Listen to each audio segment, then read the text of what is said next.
So yes, today I have another shout out, and I want to shout out a small channel whose name is now different. She just changed her channel name. She used to be Sarah Calls Beak, and now she is Eyes on Indie. And Sarah's channel specializes in reading books published by independent presses, small presses, or university presses. And I just recently discovered her channel. She has a few hundred subscribers. She's awesome because she's introducing me to so many books that I have now added to my TBR. Thanks a lot, Sarah. And they sound fantastic. The titles sound fantastic. Books I never would have discovered on my own. I am so happy when I watch a Booktuber or another channel do that. That shows me books that I may not have come across at all. She has great presentation and personality and articulation. I am going to look that up on dictionary.com. She is very articulate, so smart, very personable, great personality, great presence. So I highly encourage you to follow the link below and go and check out Sarah's channel, Eyes on Indie.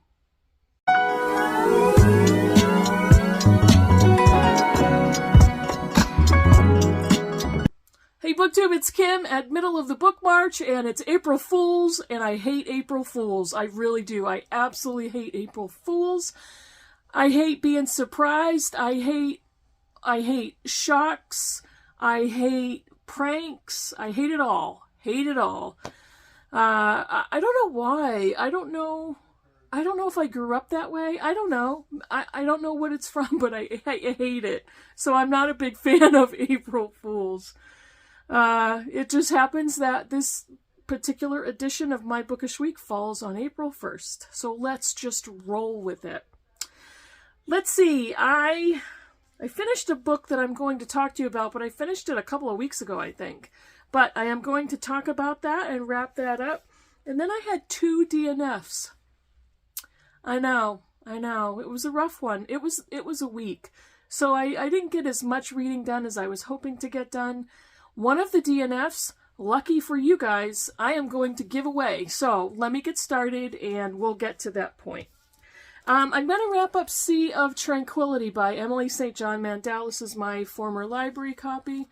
I read this for my In Real Life book club, The Critical Chicks. So if any of you are watching, don't continue if you don't want to hear my thoughts on the Sea of Tranquility.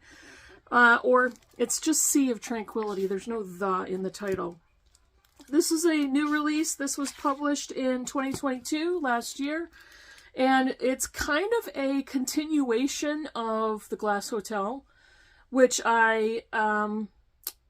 if you watched the last video that I showed this book in, I started reading this one for book group until I realized that The Glass Hotel has characters that continue over into this book. So you don't really have to read it as a sequential series. But I did put this on pause. I read The Glass Hotel and I came back to this one, and I was really glad I did. The Glass Hotel I really enjoyed. I really loved it. This one I thought was awesome. I loved this book. It was so clever and so different. It is a time travel book. It is a story of a portal that people start to discover in The Glass Hotel. But in this book, it goes back and forth in time because it's talking about time travel. It's listed as kind of a sci-fi novel. It's talking about communities that were built on the moon, and we are living in residences that are created under bubbles, so they are breathable. There are communities being planned for other planets, for other pieces of the solar system, maybe other moons, I don't know. But it's just a really interesting, there's nothing new. Okay, there's nothing new about time travel. There's nothing new about sci-fi books set in a community in space. But the way she wrote this, it has more to do than just talk about time travel and science fiction. There's so much about music and family and relationships and art. It is the story of can you change time? If you go back in time and do something different or try to change what happens in the past, how will that affect the future? And is that a good thing or a bad thing? Is it a power that a human should have? And if they find it and wield it, what happens to the present and what happens to the future? What happens to history? And all of these questions, she talks about that. I love the story. Emily St. John Mandel is now quickly becoming a favorite author of mine. Her writing style clicks for me. She's a literary writer, but writes with such crispness, and very understandable, but really beautiful sentences and beautiful story structure. I really loved it. I'm gonna stop there because I don't want to give anything more away, and I'm afraid if I keep gushing about it, I'm going to.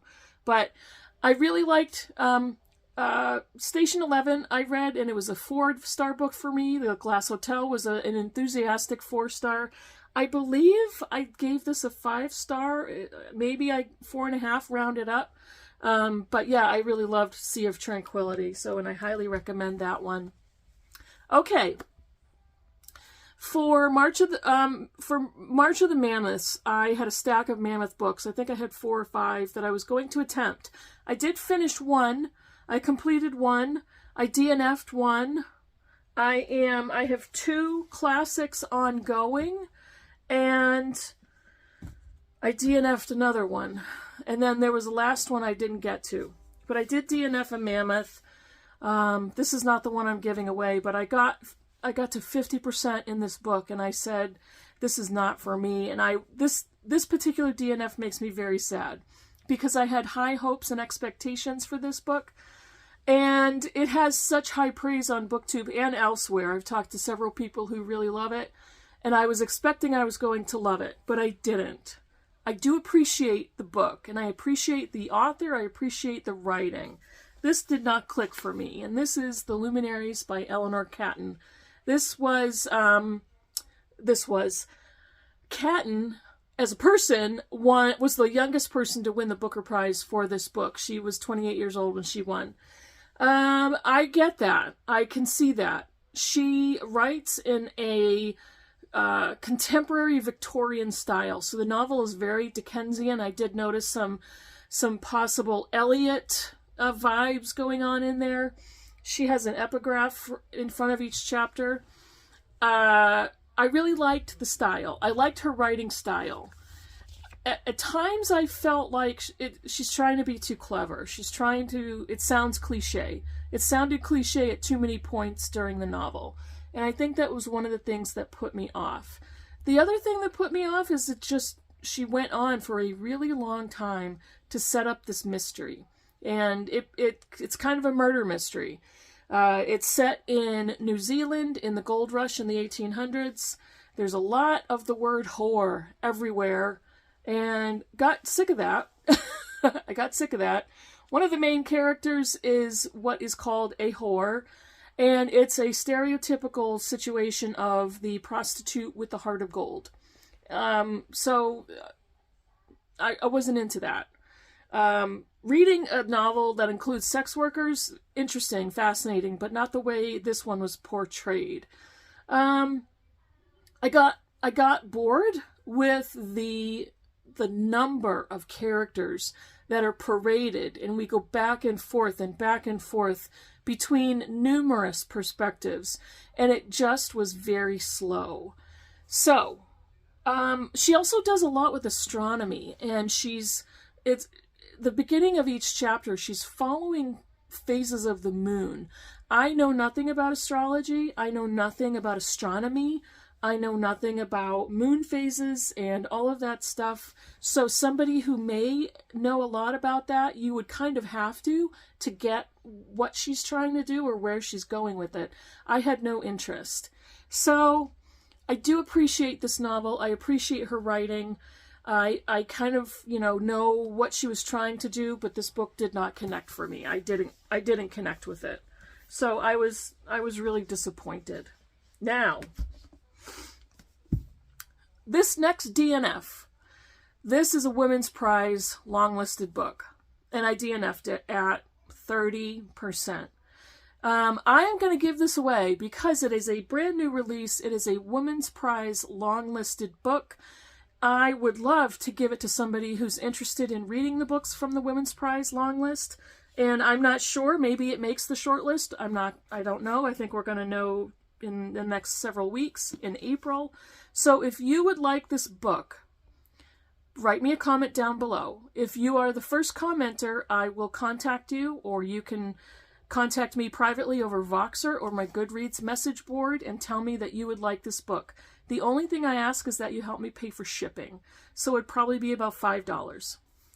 If you are overseas and you want the book, I would have to ask you to pay the full amount of international shipping, and I can find that out and let you know. So I am willing to ship it internationally, but it's going to be pretty pricey.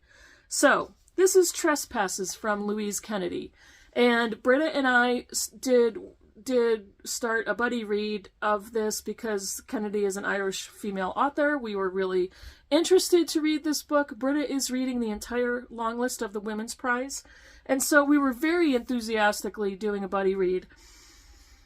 And Britta finished it, and she and I pretty much the stars were aligned in our opinions, which matched up almost, point for point. But I did not enjoy this book. This is set in 1975 during the time of the Troubles in Northern Ireland. Our main character is Cushla, who is a 25-year-old young woman who lives with her alcoholic mother and is a primary school teacher who works part-time in their family pub, which her brother now manages. And she falls into a relationship, or is seduced into a relationship, with an older middle-aged man who is a longtime acquaintance of the family. And so it's billed as somewhat of a love story, but this is not a love story. This is kind of a creepy older man who is taking advantage of a young woman who may be impressionable, maybe lacking and incredibly lonely, lacking in attention, and he can probably sense that. And so he's married, he is Protestant, and she is Catholic. And so there's a lot of political and cultural commentary and drama over that fact. The thing is, the writing was good. It wasn't great for me, it was good, but these characters only went so deep. It was almost as if the author was coasting toward something very intense and got nervous and put the brakes on and said, wait a minute, nope, I'm not going to go there, and I'm going to stay on the path that's comfortable. That's what the writing felt like for me. I wanted something deeper. When you're writing a book set during the time of the Troubles in Ireland, I want to read something deeper. I want to read something more emotional in the perspective and the actions of the characters. This was it just didn't do enough for me. And I did read the entire book's summary. So I read about 30%. I knew I wasn't connecting with it, and so I read the summary, and I do know what happens through the entire novel. And I thought, no, I'm glad I put it down because I wanted to devote time to something else. I didn't believe that the choices these characters made were true enough. So that's why I didn't connect with Trespasses. I didn't really enjoy it that much. I would love to pass this on because I know so many other readers love this book. If you are reading the prize list and would like it, please let me know in the comments below. I'm happy to send it to you. And like I said, I will ship internationally, but you would have to pay for the shipping, and I will find out what that cost would be and pass that on. So what else is going on? I have 3 books on the go, and as of today, April 1st, I have a bunch of other things that I'm going to start picking up. I am still in Middlemarch for my reread with my book group. I am still reading David Copperfield. I wanted to finish David Copperfield so that I can segue into Demon Copperhead by Barbara Kingsolver, But I found an awesome audiobook of this, narrated by Richard Armitage, who is Thorin from the Hobbit movies, and he is fantastic as an audiobook narrator. What a treat to listen to him. And I am going to be hopefully finishing this book this weekend, A Fine Balance by Rohinton Mistry. This is for the Blind Eye Book Club for March and April. We will be talking about this book probably around April 26th. So there's still a little over 3 weeks, 3.5 weeks to finish the novel. And I would like to do that sooner rather than later. I think that's it for me for this week. Let me know if you have any questions on my giveaway or the book club or any of the books I showed you. If you've read the ones that I DNF and love them, I would love to hear why and your opinions on those. And I'd love to hear your opinions on any of the books I showed you. So thanks for watching, and I'll see you in the next video. Bye, everybody.